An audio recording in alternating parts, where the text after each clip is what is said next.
Hello and welcome to the 2020 Lowy Lecture. I'm Michael Fullilove, the Executive Director of the Lowy Institute. I'd like to acknowledge the Gadigal people of the Eora Nation, the traditional custodians of this land, and pay my respects to their elders, past, present, and future. The Lowy Lecture is the Institute's signature event. Each year, we invite a prominent individual to reflect on the state of the world. In previous years, we've heard from leaders such as Angela Merkel, the Chancellor of Germany, Boris Johnson, then Foreign Secretary, now Prime Minister of the United Kingdom, our Chairman, Sir Frank Lowy, and 3 Australian Prime Ministers, including Scott Morrison, last year's Lowy Lecturer. Unfortunately, this year we can't hold the lecture at the Sydney Town Hall, but we are delighted that you can join us virtually for this important address by one of the world's most influential observers of international affairs, Fareed Zakaria. After his lecture, I'll conduct a conversation with Dr. Zakaria and put some of your questions to him.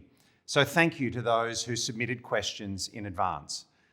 I'd also like to thank the sponsors of this year's lecture, BHP and Capital Group. 2020 has been a turbulent year for the world. The terrifying scale of Australia's bushfire disaster is... In January, Australia was devastated by bushfires, a grim reminder of the challenges presented by climate change. At the same time, a new and deadly virus, COVID-19, was spreading from Wuhan to the world. Coronavirus is altering the patterns of international life. Globalisation has lost its gloss, and yet international cooperation has never been more important. The pandemic is proving to be a stress test for countries. The performance of the superpowers has been unimpressive, but smaller, more agile nations like our own have done better. Australia's relations with our most important economic partner, China, have flatlined this year. But our connection with our great ally, the United States, has also become more complicated. We have not always recognised the America we have seen on the news this year. We are accustomed to seeing the United States as the epicentre of global power, not the epicentre of global disease. However, the election of a new US president this month brings the year to a hopeful conclusion.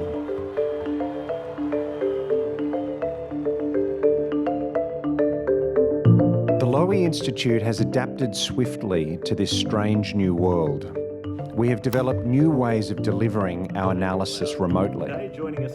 We have suspended our regular program of in-person events and pivoted to a virtual program, the long-distance Lowy Institute. We've hosted distinguished guests, including Jim Mattis, Francis Fukuyama, the editors of The Atlantic and The Economist, and many others. We've launched 2 new podcasts, COVIDcast and The Director's Chair, on which we have spoken with possible members of the new Biden administration, including Michelle Flournoy, Jake Sullivan, Nicholas Burns, and Samantha Power.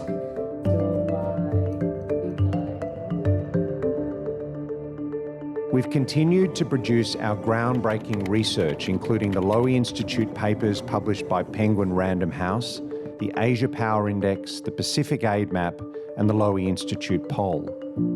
Our digital magazine, The Interpreter, continues to publish its brilliant daily analysis of global events. We recognise the best Australian media coverage of the world in our annual Lowy Institute Media Award. And as always, our scholars have appeared in the world's leading media, providing their expert analysis of key issues. All of our audiences have grown this year, in some cases by 2 or 3 times. Now more than ever, Australians understand that the world matters to us, and the rest of the world is interested in our perspectives.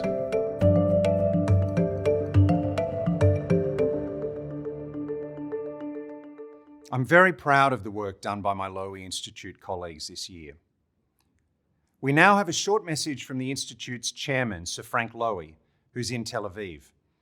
Sir Frank is one of Australia's most successful business leaders and philanthropists. When he established the Institute in 2003, he gave us two missions: to deepen Australia's debate on the world and to ensure Australia's voice is heard abroad. Nearly 2 decades later, in this strange year, the argument for the Institute is more compelling than ever. It's my pleasure to introduce the founder and chairman of the Lowy Institute, Sir Frank Lowy.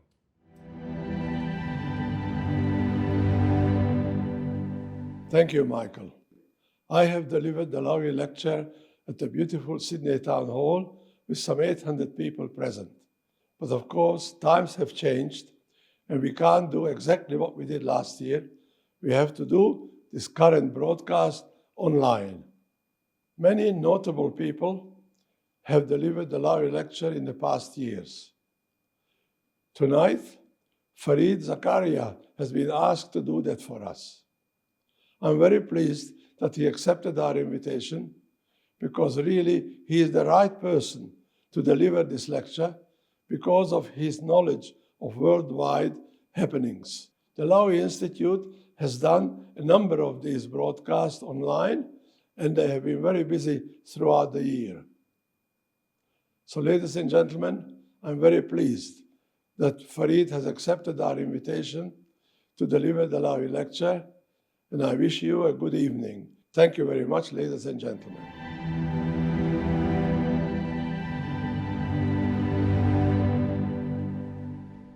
Thank you, Frank. It's now my honour to introduce the 2020 Lowy Lecturer. Fareed Zakaria is one of the world's most interesting and influential observers of international affairs. He's the host of CNN's weekly foreign affairs program, Fareed Zakaria GPS, a columnist for The Washington Post, and a contributing editor at The Atlantic. He's also the author of a number of best-selling books, the latest of which, 10 Lessons for a Post-Pandemic World, has received widespread praise. This year, we wanted a Lowy lecturer who could speak about the three great issues of the moment: the United States, China, and COVID. And I can think of no one better to address these subjects than Dr. Zakaria, who's joining us today from the Council on Foreign Relations in New York. I'm delighted to welcome the 2020 Lowy lecturer, Fareed Zakaria.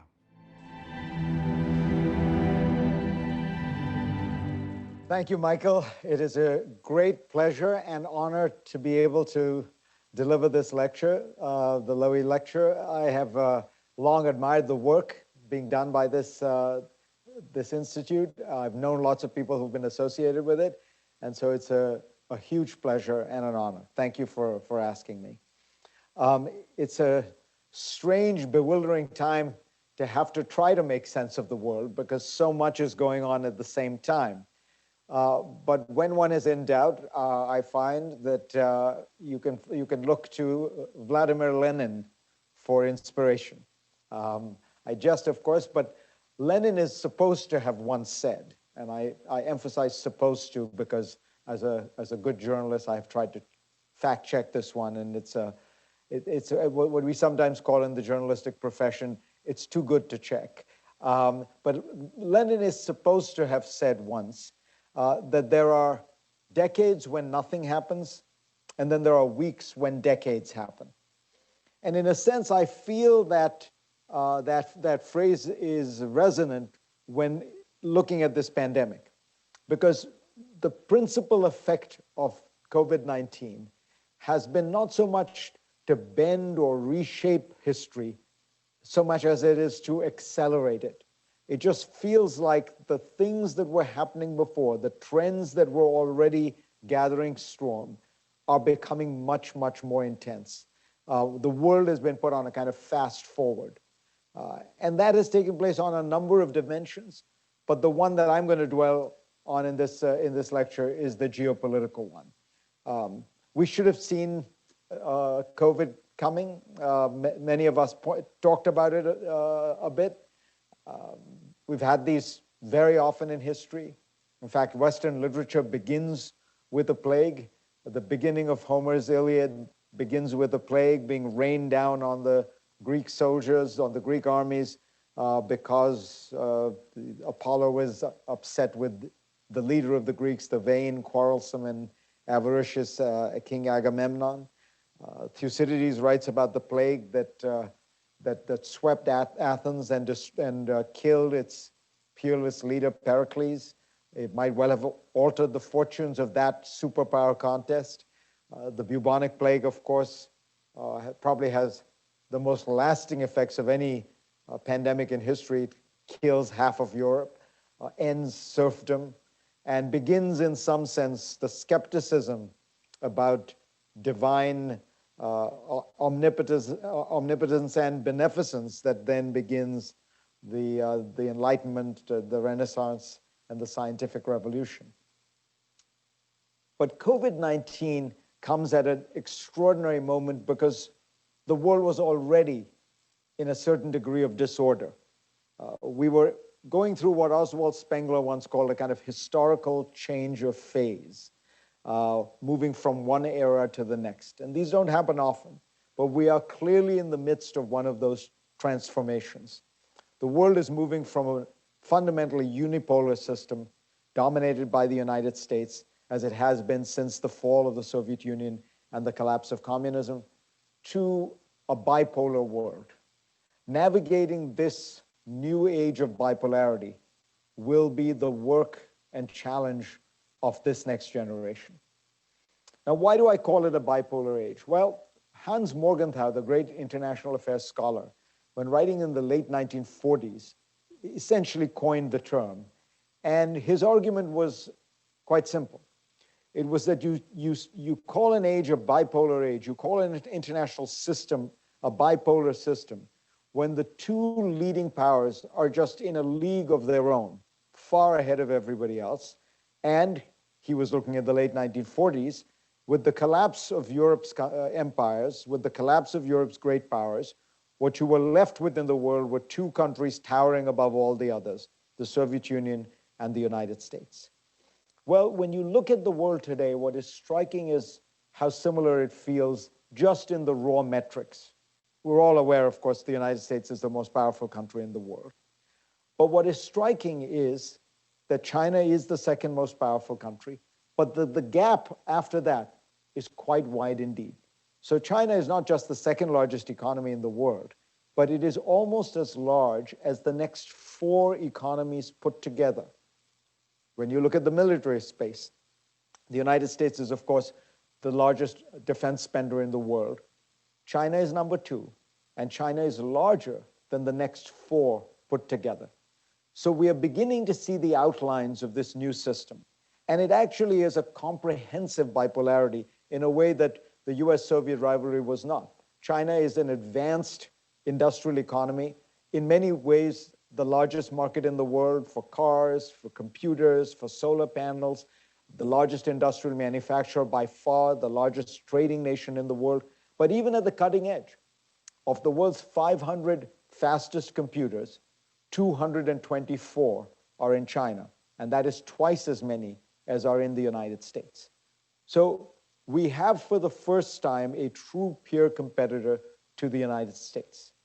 Navigating this relationship is going to be the most important task, not just for every country in the world, but for the world collectively, because this is one of those systemic rivalries that is going to drive almost everything that happens in the world going forward. There is a tendency in the United States to look at the relationship with China from a particular lens, which is a lens that says the US's strategy towards China has failed, and therefore we need a radically new strategy. I take a somewhat different approach to it. I think that the US strategy towards China, broadly speaking, succeeded. But let me explain what I mean by that strategy, because when people talk about the US strategy toward China failing, they usually mean the strategy of engagement, of cooperation, of integrating China into the world. But that wasn't the only part of the US strategy. American strategy towards China was both engagement and cooperation, but equally deterrence and a certain degree of containment from the start. So think about the United States' strategy with China from the 1970s, from the Nixon era. China is welcomed into the world, welcomed into the United Nations, and the United States starts to repair relations with a country with which it had had none for decades. But it also, at the same time, maintains and often reinforces its relationship with Taiwan. It maintains and reinforces its relationship with other Asian countries, so that when the end of the Cold War comes and the United States starts cutting back on its military very sharply during the Clinton administration, it makes a decision that there's one part of the world where it will not do that drawdown. And that part is, of course, Asia. And it is clear that the reason for that is the rise of China. The so-called Nye Initiative declared that the United States would maintain both physical presence in Asia, but also stay committed to its relationships and alliances. After the Clinton administration comes the Bush administration, which strengthens and reinforces those policies, but adds to it a pretty extraordinary expansion, which is to add India to this constellation of countries that are in broad terms being used as a balance against China. India had for 3 decades been asking that its generation of nuclear energy be accommodated and normalized. The United States and much of the Western world had stood in staunch opposition to this. The Bush administration essentially gave India everything it wanted as part of this broader outreach. And that outreach towards India has been maintained and enhanced. The Obama administration moves very dramatically to pivot towards Asia and strengthens its ties with Australia, with Vietnam, with the Philippines, with Japan, and of course, with India as well. So when you look at that strategy, it is very difficult to describe it as one that is simply of engagement, cooperation, and collaboration with China. The best way to think of this was as a hedging strategy, and it largely worked. Mao's China was the world's greatest rogue regime, fomenting revolution everywhere in the world, from Indochina to Latin America. After the opening to China, China became a remarkably responsible great power. China has not invaded another country since 1979, when it briefly invaded Vietnam. It has begun to participate in UN peacekeeping missions to the extent that it is now essentially the #2 country in that realm. It is a funder of the United Nations, all kinds of other international organizations. It, of course, has self-interested reasons for doing this. But if you contrast Mao's China, radical, revolutionary power, determined to overthrow the international order, with the great power we have today, it is striking how conservative China has become in terms of its desire to sustain the existing international system. The reason US policy has to be rethought, however, US policy still has to be rethought, but it has to be rethought not because it failed, but because it has succeeded and is now obsolete. Deng Xiaoping's great admonition to China, which was essentially to hide its greatness, bide its time, hide its light under a bushel, all those kinds of pieces of advice, all made perfect sense when China was 1% of global GDP, or 2% of global GDP, as it was in 1990. It is now 15, 16, 17% of global GDP. It's the second largest economy in the world, the second largest military in the world. Of course, it is going to do more than bide its time. And thus, we need a new strategy, all of us, to figure out how to interact with the China that is going to be the second most powerful country in the world, that is determined to have some kind of impact on the world. And does this new bipolarity mean a new Cold War? I think it's important to understand that bipolarity actually can be very stable. The bipolarity between the United States and the Soviet Union was one in which you were able to achieve a measure of stability that had been impossible in the previously multipolar world, which is why international relations scholars often think of multipolarity as being unstable, lots of great powers jockeying around for influence, measuring each other, sizing each other up all the time, lots of opportunities for miscalculation and war, versus a bipolar system with two behemoths glowering at each other, but fundamentally stable. I think that exaggerates the stability of the Cold War, but there is something profound there. But there is a complication here, which is that this is a much more richly and deeply interdependent bipolarity. In its peak year, the United States and the Soviet Union did $2 billion of trade that year. The United States and China do $2 billion of trade every day. And so what we face is a new kind of Cold War, a new kind of bipolarity, which is likely to be very, very different. It is going to be one in which you trade with China, you try to oppose it on human rights issues, you separate from it on certain technological issues, and you join with it on others. There's going to be hedging, there's going to be deterrence, there's going to be containment, and there's going to be active cooperation, trade, and partnership, all happening at the same time. Now, it's going to look very strange and very messy. It's going to look very different from almost any other experience we've had in the past. Because if you look at Asia, for example, every country in Asia, with the exception of Bhutan, has China as its major trading partner. China buys 4 or 5 times as much of Australia's exports as the United States does. And so every country in Asia is going to try to find a way to be closely allied with China economically. At the same time, they're all going to want to have some kind of geopolitical relationship with the United States. So they're going to want to be with China economically, but with the United States geopolitically. And here's the thing. China and the United States are both going to have the same attitude, which is to say, you cannot order a la carte off this menu.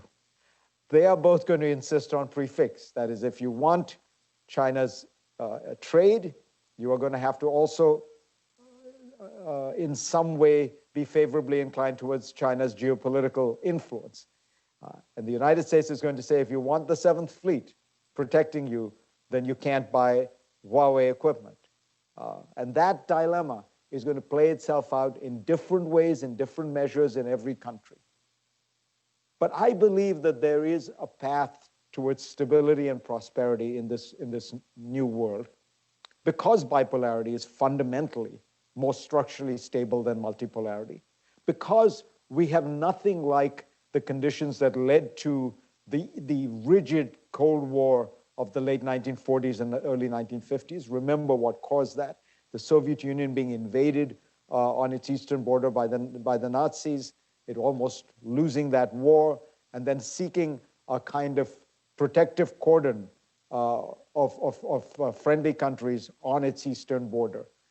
Then Stalin deciding he needed more and ventured south into Greece and Turkey.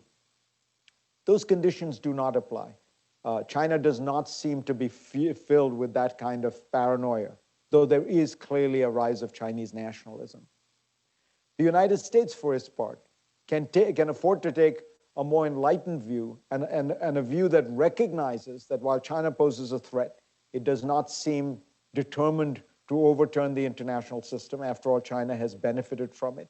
It also can take some measure of comfort from the reality that China has its own internal problems. It is not destined to dominate the world in some kind of unending process of economic growth. China has huge problems of demography, of debt, and of course it faces the ultimate reality, which still exists, which is that it is very hard to mirror a highly dynamic market-based economy with a middle class produced from that process and have a Leninist repressive political system.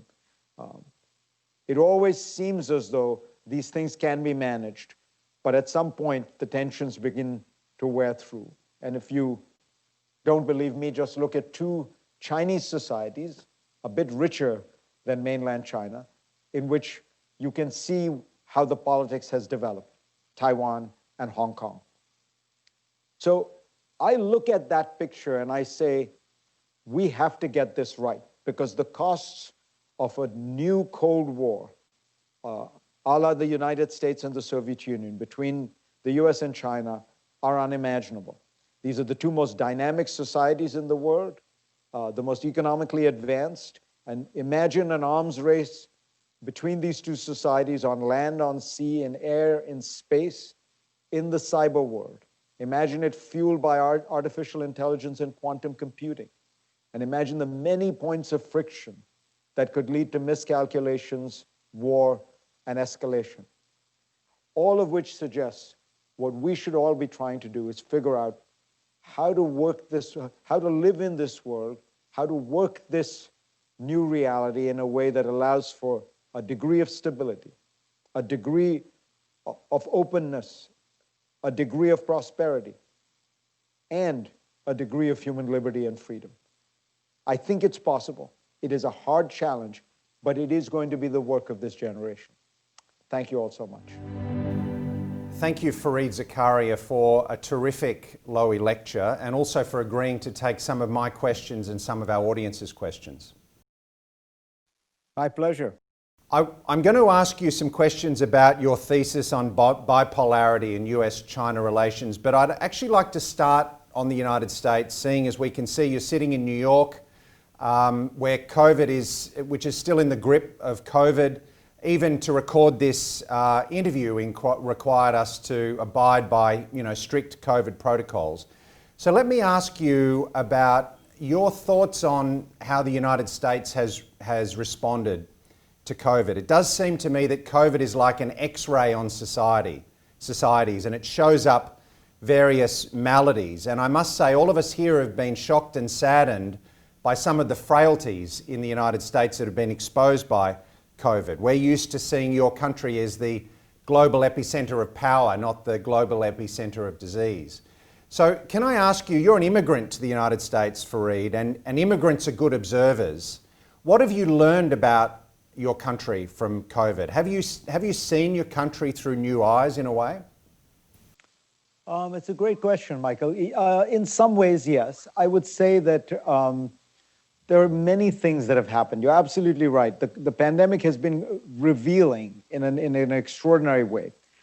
Part of it is, so the question is, why has the United States done so poorly? And, I know that some people will look at it and say, well, Europe has done badly as well. But when you consider the concentration of wealth and medical talent and technology in the United States, the United States is the land of the Center for Disease Control, the National Institute of Health, and every major, research hospital and university has extraordinary world-beating technology. And then there's the pharmaceutical companies, right?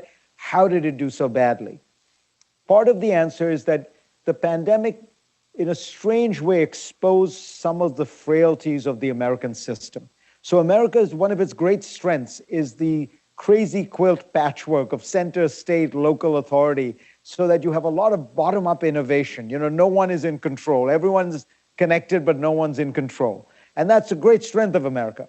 Well, it turns out not when you have a pandemic.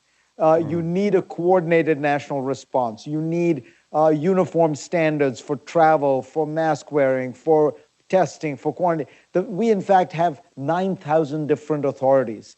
So part of it has been that. Part of it is that the United States does have, and this Australians will understand, a strong sense of individualism, which makes it very difficult to put in place social distancing guidelines and things like that. So that's part of it. But I would say a good bit of this has been the legacy of really the Reagan-Thatcher revolution. For 4 decades in the United States, the federal government has been demeaned, disrespected, defunded, and as a result is dysfunctional. Reagan came to office in his inaugural address and he said, government is not the solution, government is the problem. He said the 9 most frightening words in the English language are, I'm from the government and I'm here to help. Well, if that is your attitude, and by the way, the cuts in spending were very dramatic. They're somewhat masked because overall spending seems high, but that's because Defense Department spending went up. And Medicare and pensions and healthcare went up. But generally speaking, all these agencies have been decimated. And then you had the Trump revolution, which in its own way was the kind of Reagan revolution on steroids, in the sense that Steve Bannon, Trump's chief ideologist, comes into power in those first months and he says, the goal of the Trump revolution is the deconstruction of the administrative state. Well, guess what? If your goal has been to starve, destroy, defund, and deconstruct the federal government for 40 years, and you've been largely speaking in power, come the pandemic, it doesn't function that well.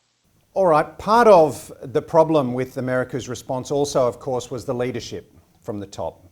You have a new president, a president-elect from the 20th of January.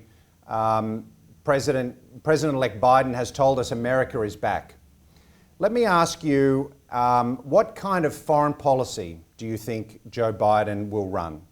During the campaign, he mainly defined himself in opposition to President Trump's worldview. So he was in favour of alliances, he was in favour of institutions and so on. But we don't yet know what will be the organising principle of the Biden administration.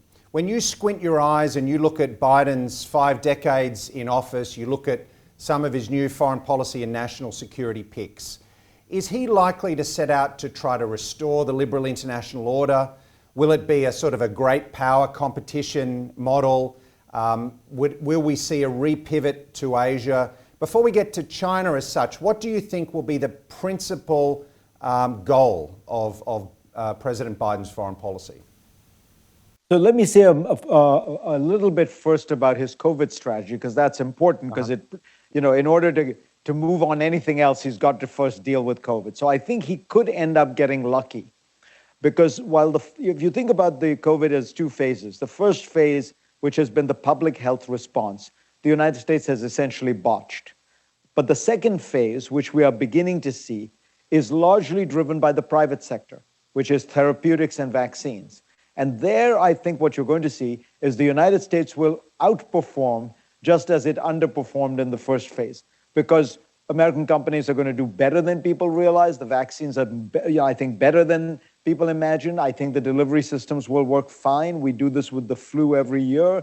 And I think unless you end up with a cultural opposition to vaccinations, which could always complicate things, I think Biden will find that he's buoyed by the reality that he has managed this crisis reasonably well. So then you get to what is Biden's core foreign policy. There is no question in my mind, having watched Biden for many years and talked to him a good bit, Joe Biden is a liberal internationalist in the old school of the Democratic Party, by which I mean to say, and it's different from a conservative internationalist. He is a liberal internationalist who believes strongly in the architecture of the liberal international order that Franklin Roosevelt and Harry Truman set up. He believes very deeply in the alliance structure. He believes in the open international economy, believes the United States should be an architect, a sustainer, a stabilizer of that. He believes that the United States has a moral role to play in the world with regard to human rights. He believes that, I think one of his most fiery moments as a young senator was when he confronted George Shultz, then Secretary of State, over what he saw as the Reagan administration's support for apartheid South Africa. And this, if you listen to, you watch that exchange, you see this, he feels this in his bones. So in that sense, he's different from a conservative internationalist who might have agreed with a lot of what I had just said, but then would be less likely to push on the human rights issues, right? More comfortable with the alliance with Saudi Arabia, less comfortable advocating for human rights. So he brings to, he ties Roosevelt and Truman with Jimmy Carter. That's Joe Biden. Now, the question you're asking, which is, of course, a very, very important and appropriate one, is what does that mean in today's world? Because I think that the Biden administration and the people he's selected, many of whom you know, Michael, are all absolutely first rate. And they are not only very smart, but they're decent, they're honorable, but they face a new world, right? So you can't just say you're in favor of this old international order, because that old international order is fraying, and it's fraying for a number of structural reasons that you can't just fix by saying the United States is going to recommit itself. The United States, it's fraying fundamentally because you have a process that I described in my last book as the rise of the rest. You have new great powers emerging, and it's not just China. It's India, it's Brazil, it's Indonesia, it's a country like Turkey. You know, one of the best ways to look at how the world has changed is to look at a country like Turkey. 3 decades ago, the United States told Turkey what to do geopolitically, and it just saluted and did it. Today, Erdogan is his own independent actor, a wild card in the Middle East. But why? Because he is politically stable, economically successful, by which I mean Turkey's GDP has gone up 5-fold in the last 25 years, feels that it is culturally confident. And that's not just Turkey, right? That's India, that's Brazil, that's Indonesia. So that's one part of it. The second part of it is the United States has, you know, there is not support in the United States for a Kennedy-like affirmation that says we will bear any burden, pay any price, meet any cost, support any friend, oppose any foe to maintain this order. That is just not. Trump is an ugly, nasty, churlish manifestation of it. Obama was a genteel, polite manifestation of it, because as you recall, he was also trying to withdraw the United States from the world, lead from behind, call it what you will. It is a recognition of this reality. And the third, of course, is the rise of China. So you put all that together, and the challenge for the Biden team is how do you sustain or revive the liberal international order in the face of those three forces that are all in their own ways pulling it apart. One other way that the international order is fraying is that the planet is heating up. And this is an issue that energises the Democratic Party in particular. So let me ask you, how much of a priority will climate change be for President Biden? Of course, he's appointed John Kerry as his special envoy. Boris Johnson is pushing for more ambitious global targets in the lead up to the Conference of the Parties in Glasgow. How much of how big a thing is this for Biden, and what are the prospects of global movement, do you think, on climate? So I think climate change is one of those odd things where, on the one hand, you could look at it as eroding the international order, because obviously it causes trouble and problems and volatility. But actually, it could bring it together, because the only way to solve this is to come together. There really is no national solution to climate change. So it provides a kind of huge incentive for countries to cooperate. And if countries can cooperate around it, they can see the benefits of that cooperation, right? There's an obvious win-win for everybody in more cooperation. The problem is sort of getting you to the point where you are willing to do it. I think Biden will try very hard. I think he believes in this, and Kerry believes in it passionately. I think that they will do a lot. The biggest problem is they don't have the legislature with them. And if you don't have the legislature with you, there is a limit to what you can do.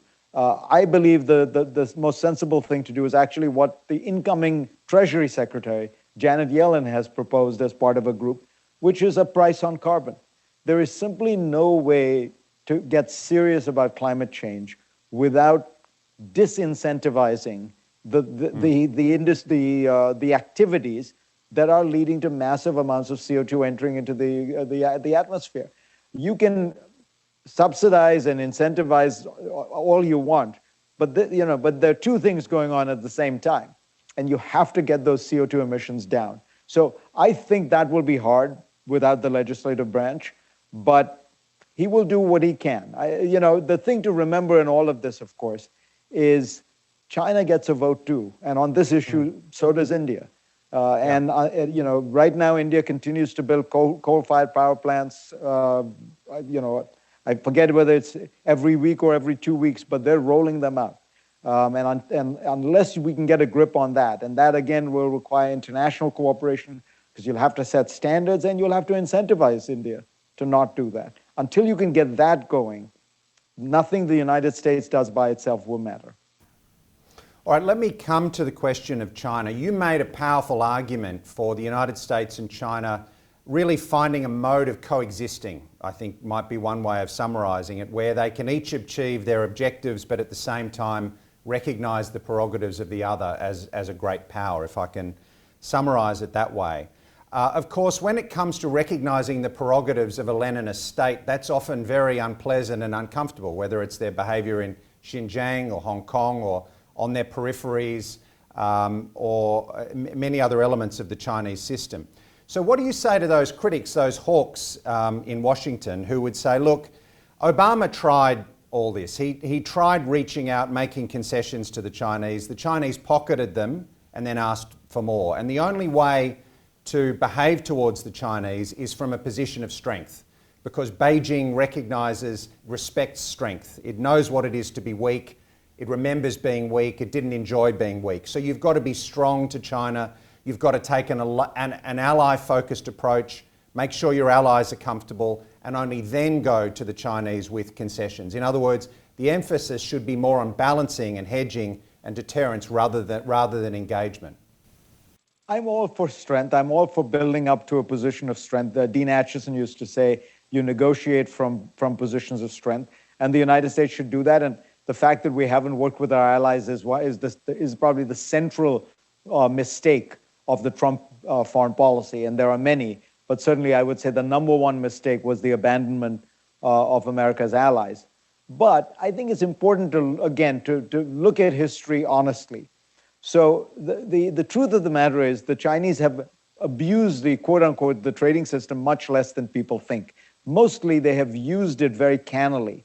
If you go to the Geneva and see the World Trade Organization's headquarters, right next to it is a building that's almost the same size as the central bureaucracy. And what is that? That is the Chinese delegation to the WTO. They have a huge number of very smart people there who are gaming the system in ways that is perfectly legal. A lot of what they get are concessions made by countries and companies voluntarily because they want access to the Chinese market.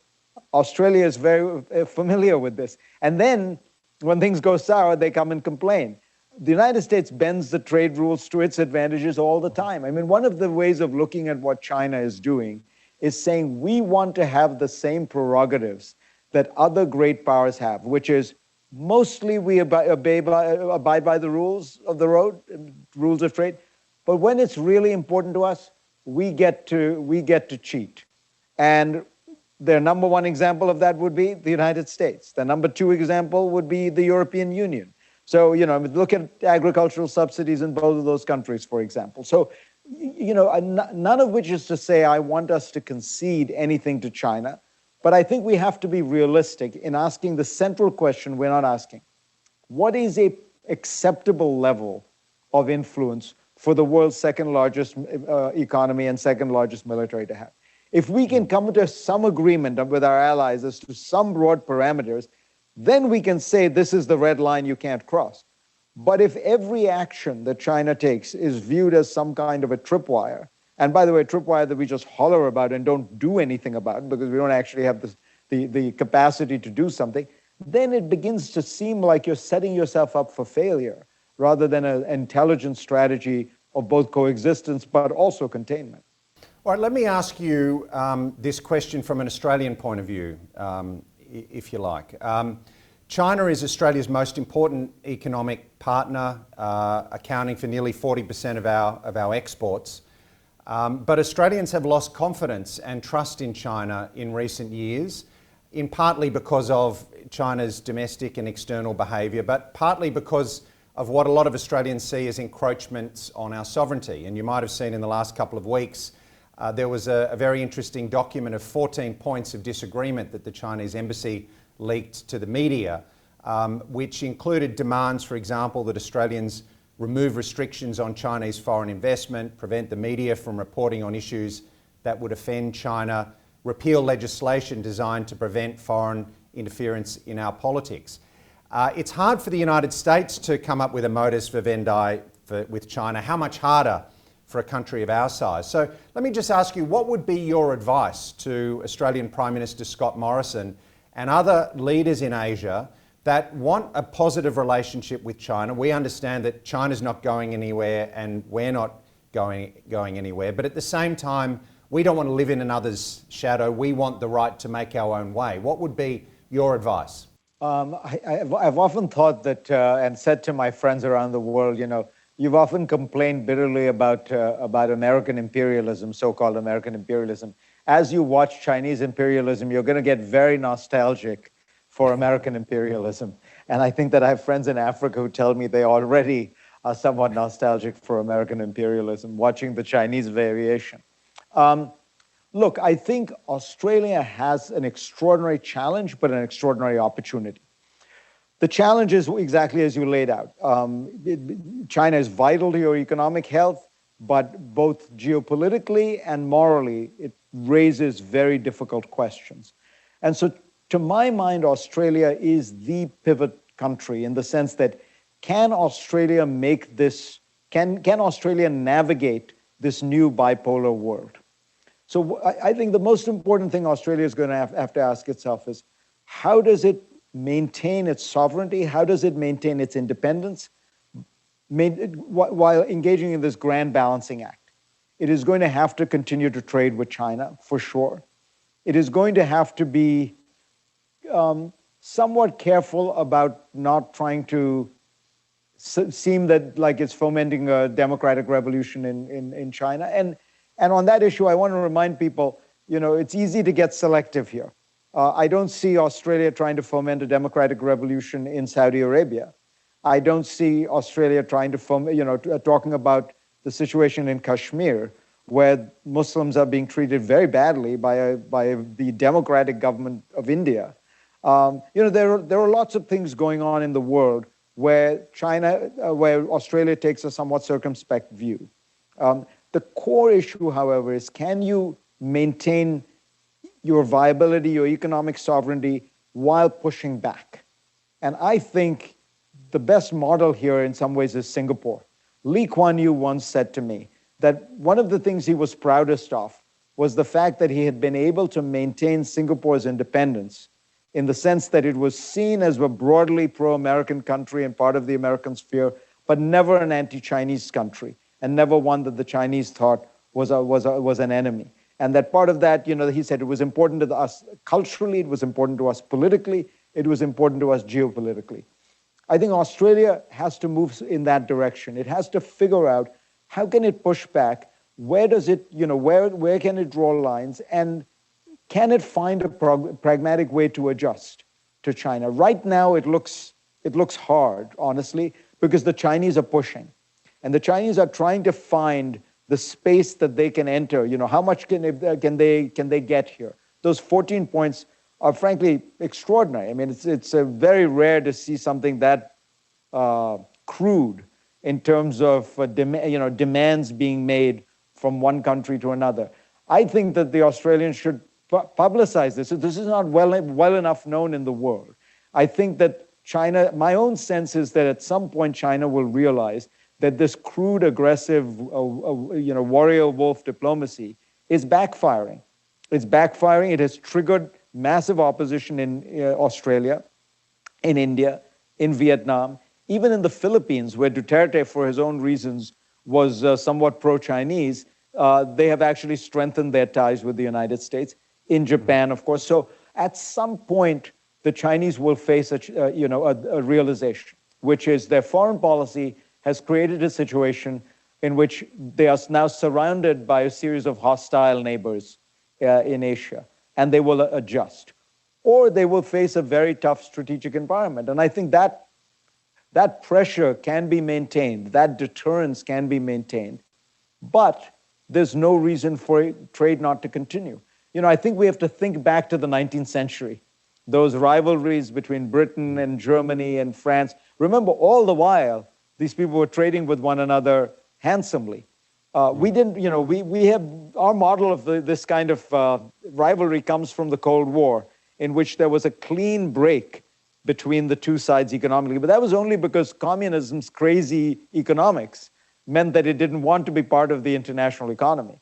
The much more normal historical pattern is that you have geopolitical rivalries, but geo-economic collaboration or trade simultaneously. And we have to kind of find a way to do that. One final thought about Australia, which is, I think it becomes a pivotal ally to the United States as well. I think Australia has the opportunity to be in this new world what Britain was in the Cold War era, because it is the country in Asia that is in some ways closest culturally to the United States, understands both sides, is yet slightly removed because of its geography. There are many similarities here. And Australia has to ask itself, can it play that role where it is somehow a bridge, somehow a strategic entrepot, history doesn't repeat itself. It will not be quite like Britain because it will have, it will be much more engaged with China. But there's something there where Australia would be able to occupy really a unique position in the world. All right, but with a better cricket team, of course. Fareed, let me we're running out of time. I grew up in India, Michael, in the 1970s. And so for me, the Australian cricket team is still, instinctively dazzling. I think of Dennis Lillee and Greg Thompson and the Chappell brothers.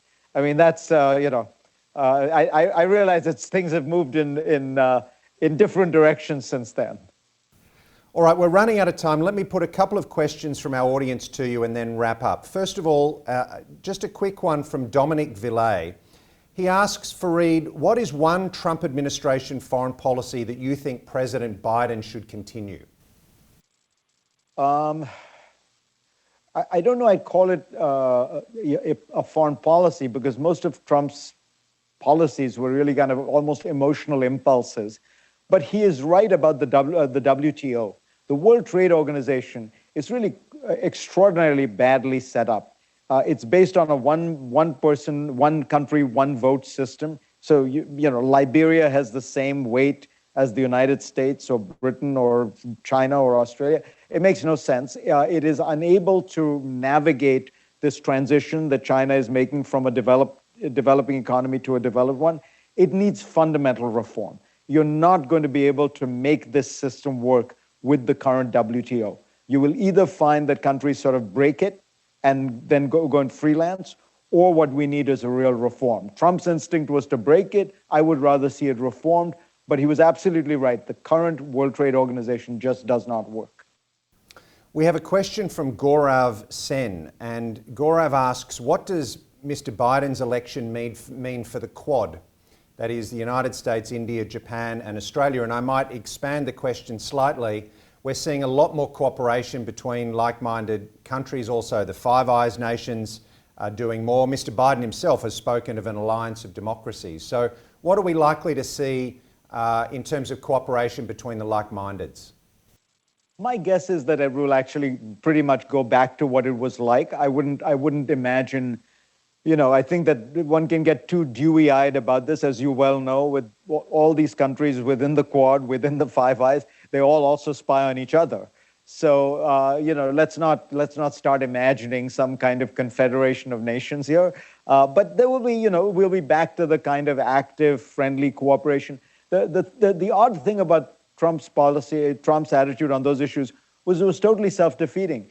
He didn't get much out of it. He keeps saying he got a little bit more money out of NATO members for defense. But the truth is those were targets that had been set by Obama. Bob Gates had given a couple of very tough speeches on them. The numbers had already started moving. They went up a little bit more under Trump. But the goodwill that he sacrificed in doing that was so great, it just seemed gratuitous. So this seems like an easy one to reverse. But it's not going to go, you're not going to get some new nirvana of cooperation. There will be sticky issues. And by the way, they'll be around China. They'll be around 5G. Every country, my guess is, will do its own kind of balance of that thing I was talking about, the a la carte versus prefix. Mm-hmm. And the Americans are going to be annoyed that people don't go along with them, on everything. But that is the nature of different countries have different interests. And there's a way to make this work by recognizing that, Australia has its own interests, and we're hoping to find the strongest convergence and alliance between the United States and Australia as is possible. All right, last question, Fareed, to finish where we began on COVID. To what extent will coronavirus reshuffle the deck of nation states in some ways? I've been struck that the coronavirus performance of the superpowers and the great powers has been unimpressive in different ways. The United States, China, big European countries. But as you write in your book, smaller, more agile countries like South Korea and Taiwan and Singapore and New Zealand and Australia indeed have done better and have accrued prestige as a result of that. Do you think it's changing the soft power of different countries? And do you think we might see more coalitions of the competent in the future? I doubt it. I think that I'm an old-fashioned realist on something like this. Size matters, aggregate power matters. I, as you know, am a great fan of Denmark. I praise it in the book. And I think that countries like Australia also have gotten this balance right. But in the end of the day, you know, as Stalin said about the Pope, how many divisions does he have? One would say about Denmark, you know, how many divisions do they have? What kind of, you know, look at the world we're in. It is the dollar is stronger than it has ever been in history. 90% of international transactions take place in the dollar. If you look at the world of the internet, there are really only two great generators of internet behemoths, and that is the United States or China. There are only the companies that come out of those two countries are the ones that dominate the landscape. So I think we are in an odd time where actually size matters more than it used to. But it's strangely disconnected from the average life of a citizen. This is the peculiarity, which is that the quality of life of somebody living in New Zealand or Australia or Denmark or Sweden might turn out to be higher than the quality of life of the people living in the most powerful countries in the world. And that is a paradox that I think, you know, has to do with the extraordinary diffusion of knowledge, where everybody now knows how to run an economy well, how to run a government well. And as a result, you have places that are being much more, you know, there's much more learning, there's much more adoption of best practices, and these vast countries are perhaps not as good at doing that. And that is real. I mean, as I say in the book, that it's not the quantity of government, but the quality of government that matters. But I think that we are not going to escape a world in which, to quote Thucydides, the strong do what they can and the weak do what they must. We are still in a world of great powers. The relations between those great powers are going to be the central drama of international life. And one of the tragedies we face is that we have still not figured out how to achieve greater cooperation among those powers. Well, you know, we thought we had, and as COVID in some ways shows, you know, the minute you have a pandemic, you started to see everyone turn inward, even though the pandemic can only be solved by greater global cooperation. So I would sort of close by just saying, you know, one thing we could learn from the people who went through World War II and the Great Depression and all that was they ended up strangely very idealistic, right? They come out of World War, Depression, fascism, World War, and in the late 1940s and 50s, what did they try to do? They tried to set up the United Nations and the whole alphabet soup of agencies. They tried to set up Bretton Woods and the open international economy. They tried to set up, you know, institutions that monitor human rights and international law. Why? Because they saw the downside. They saw how bad it can get when nations engage in narrow, nationalistic, parochial competition. So we need to kind of lift our eyes a bit and recognize that we've got to get this right, because if we don't, the stakes are very, very high, not just around climate change, but around the whole panoply of issues, where you just imagine what it would look like to have a world of chaos, disorder, and nationalistic competition. It could get very ugly. Well, Fareed Zakaria, we certainly believe in quality over quantity at the Lowy Institute. You've given us a very high quality 2020 Lowy Lecture full of sensible, clear thinking and wisdom, colourful turns of phrase. I'm going to be thinking about prefix versus a la carte. And also I was delighted that you ended on a note of optimism. I've really enjoyed speaking with you. Thank you for your lecture. Thank you for taking our questions. I'm sorry we had to do this virtually, but you've been good enough to agree to visit Australia when travel restrictions end. And I promise you that when we get you out to Australia, one of the stops on your tour is going to be the Sydney Cricket Ground. So please come and visit us soon. It's my pleasure. The Jews have a wonderful saying, next year in Jerusalem, next year in Australia. That's a deal. Next year in Australia. Thank you, Fareed Zakaria. Ladies and gentlemen, that brings us to the end of the 2020 Lowy Lecture. Thank you again, Fareed Zakaria, for delivering an important lecture that will be read closely around the region and the world, and for a fascinating conversation.